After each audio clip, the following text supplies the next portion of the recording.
Hola chicos, ¿qué tal? Buenos días, ¿cómo les va? ¿Cómo están? Bueno, básicamente volver a reencontrarnos de este modo diferente, distinto, que es en este caso un canal, ¿sí?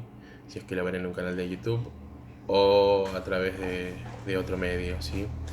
Bueno, en principio saludarlos por las Pascuas, espero que hayan pasado unas lindas Pascuas junto a su familia, bueno, y que estén cuidándose y respetando la cuarentena preventiva y obligatoria, ¿sí? Bueno, arranquemos un poco con la clase, voy a tratar de ser breve. Les comento que les estoy dejando la actividad número 3, ¿sí? Hicimos las dos primeras sobre Revolución Industrial y ahora vamos a hacer una más general sobre Revolución Francesa. Que bueno, después cuando termine el video les voy a contar un poquito qué es lo que pretende un poco de esta actividad, que es un poquitito más larga como las que venía, es como si fuesen las dos primeras condensadas en una, ¿sí? Pero ahora se los cuento mejor. Bueno, el tema que vamos a encarar el día de hoy es la Revolución Francesa. La revolución va a marcar de alguna manera un cambio trascendental en el aspecto político, ¿sí? En todo el mundo occidental y que obviamente alcanza hasta nuestros días. Nuestra forma de entender la política, nuestra forma de hacer, ¿sí? En gran medida está muy ligado a esa revolución, ¿sí? Digo, citamos un ejemplo para que tengamos un poco más en cuenta esto.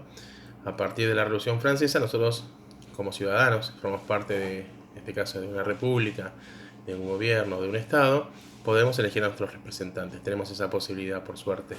Pero lamentablemente, en otros momentos de la historia eso no ocurría. El poder estaba concentrado en la figura de una sola persona y eso hacía básicamente que no existiese la participación política. Por lo tanto, ese tipo de sistemas políticos rígidos, cerrados y estructurados no permitían que los ciudadanos puedan expresarse libremente.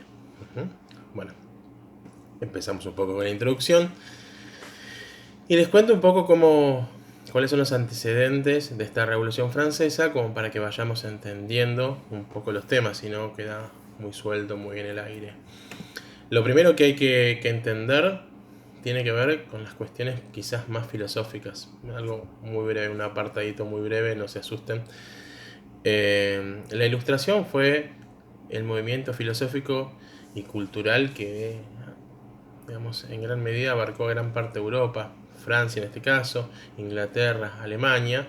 Este movimiento filosófico planteaba y consideraba que eran los hombres, a través de su razón o el uso de la misma, son los que debían trazar y construir su destino, ¿sí? Que era más importante en última instancia, digamos, ser protagonistas de su propia vida y no depender tanto, por ejemplo, de la iglesia o de la mirada, por ejemplo, que pueda tener, en este caso, eh, la figura de Dios. De a poquito se fue corriendo a Dios del centro del universo, de las explicaciones, y se empezó a tener en cuenta mucho más al hombre, ¿sí? Hay un pasaje de lo que era el teocentrismo, o sea, el mundo centrado en Dios, hacia otro en donde el centro de todo va a pasar a ser el hombre, ¿sí? Esta ilustración, en gran medida, es un movimiento filosófico que prendió mucho en la burguesía francesa, ¿sí? Y bueno, se fue diseminando en muchos cafés, en muchos lugares, en muchos encuentros en donde se reunían justamente los burgueses, los grandes comerciantes, los filósofos, los pensadores para poder discutir estas ideas y obviamente a futuro van a ir erosionando el poder del rey. Bueno, hablamos un poquito de la ilustración, ahora nos toca hablar básicamente cómo se organizaba Francia, ¿sí? Eh, antes de esta revolución, ¿sí? No vamos a ver toda la revolución, sino algunos aspectos, porque si no se va a hacer muy largo y muy tedioso quizás para ustedes. Pero bueno, en principio vamos a ver las cuestiones políticas, sociales y económicas que hay que tener en cuenta en Francia. Arranquemos por lo político, ¿sí? Políticamente Francia estaba regida, gobernada por un sistema eh, monárquico, ¿sí? Absolutista. Esto quiere decir que el poder absoluto lo tenía una sola persona, que era el rey, ¿sí? En este caso, Luis XVI.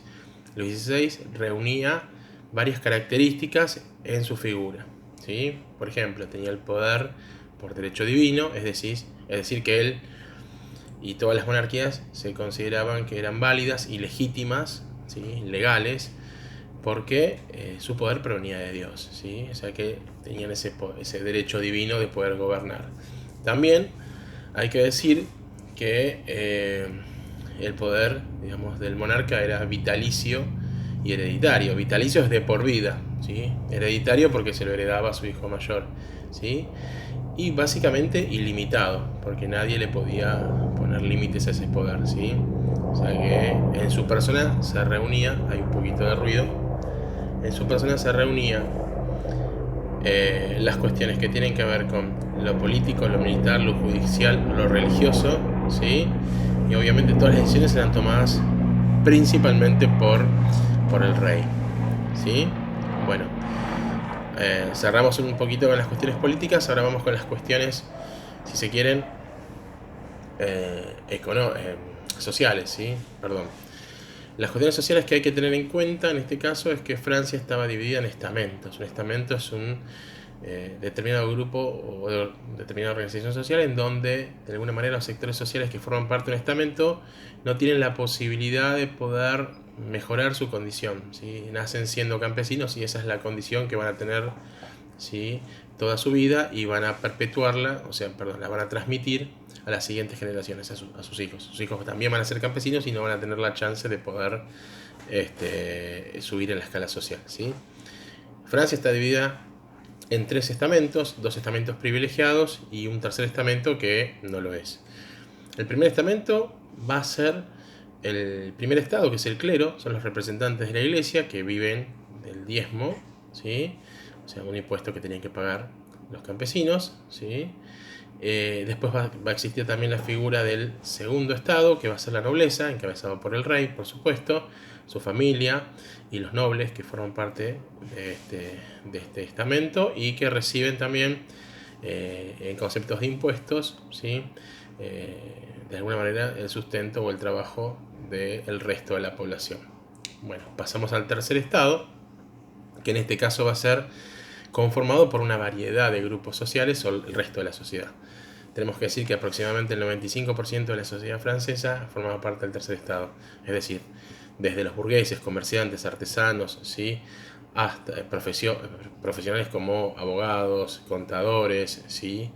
Son parte del tercer estado, pero también la gran mayoría del tercer estado son los campesinos, ¿sí? La sociedad francesa es una sociedad, desde el punto de vista económico, predominantemente agraria, ¿sí? Bueno, para cerrar un poco en las cuestiones sociales, es una sociedad muy desigual, en donde la minoría de la población, entre el 3 y el 5% de la población, forman parte del primer y segundo estado, ¿sí? Que viven, digamos, en condiciones muy fastuosas, muy lujosas, y el 97% de la población, o sea, el 95-97% de la población, era muy pobre, ¿sí? A excepción quizás de los burgueses que vivían un poco mejor, pero no tenían lamentablemente la posibilidad de ascender en la escala social, ¿sí? Justamente lo que acabo de decir es el gran problema de este sistema estamental, que no permite el ascenso social, por ejemplo, como en la actualidad sí se permite o lo permite el sistema que tenemos. Y por último tenemos que decir, para cerrar un poco esta parte, se hace muy extenso el video, tenemos que hablar de las cuestiones económicas, ¿sí? Francia está atravesando una situación de crisis económica muy importante, ¿sí? Que lamentablemente obliga, ¿sí? a Luis XVI a tomar medidas. Esta crisis económica o este déficit comercial se debe a muchos factores, principalmente a los gastos militares que Francia tuvo que afrontar, básicamente para poder, por ejemplo, rivalizar con Inglaterra. Francia ayudó muchísimo a los Estados Unidos, a lo que van a ser los Estados Unidos en ese momento, a lograr su independencia de Inglaterra. Inglaterra y Francia eran enemigos y una forma de debilitar a los ingleses por parte de los franceses fue justamente ayudar a los norteamericanos a que lograsen la libertad, ¿sí? De hecho, la Estatua de la Libertad es un regalo que hace el gobierno francés, ¿sí? Celebrando un poco esa independencia. Dato de color. Bueno, esa es una de las causas, ¿no? Los gastos militares que tuvo que afrontar Francia, porque quiso la monarquía, por supuesto, También otra cuestión importante tiene que ver con las malas cosechas que se dieron. Recordemos que la economía era agraria, ¿sí? Y en general también tiene que ver con los gastos que la corte llevaba adelante, ¿sí? Así que bueno, tengamos en cuenta esa situación. Seguimos. Para poder resolver esto, el rey lo que hace en este caso es intentar crear un impuesto nuevo a la propiedad de los nobles, ¿sí? Los nobles ahora van a tener que pagar impuestos, algo a lo que no están acostumbrados, y el rey, obviamente, esto lo consultó con los nobles no quisieron, el rey se vio obligado a convocar a una asamblea general de estados o asamblea de estados generales, ¿sí? En donde participaban el primer, el segundo y el tercer estamento, y que determinaron básicamente o discutieron acerca de este nuevo impuesto, ¿sí? La cuestión es que básicamente el tercer estado tenía un sistema de votación diferente al que estaba establecido, o planteaba que no querían un voto por estamento, sino que querían un voto por cabeza. El rey se negó, por supuesto, porque este era el sistema que favorecía a los sectores privilegiados, y esto obligó básicamente a que el tercer estado se abriese, crease su propia asamblea, la Asamblea Nacional, y que tomara una serie de medidas contrarias, absolutamente contrarias al absolutismo, ¿sí? También hay que decir que al mismo tiempo el caldo de cultivo que existía, la población, los campesinos, ¿sí? Y los sectores de las ciudades también empezaron a protestar, a tomar la Bastilla, que era una prisión real, y a tomar de alguna manera muchas medidas violentas, ¿sí? Por ejemplo, en el campo lo que hicieron fue matar a muchos señores feudales, quemar los contratos feudales, ¿sí? Como medida también de protesta. La situación se empezó a generalizar, digamos, bastante caótica, ¿sí? Bueno, hasta aquí un poco es lo que me interesa que sepan, ¿sí? Traté de resumir lo más que se pudo el tema, ¿sí? Así que bueno, ahora vamos a hablar un poquito de las actividades.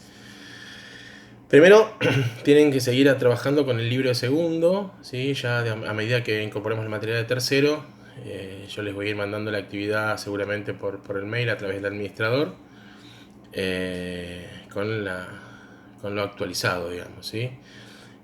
Así que bueno, tienen que leer la página 179, 180 y 181, saquen las respuestas de ahí, ¿sí? Son las primeras 4 preguntas que tienen que responder de ahí, y una quinta pregunta tienen que leer atentamente una fuente que yo les dejé, que es la Declaración de los Derechos del Hombre y del Ciudadano.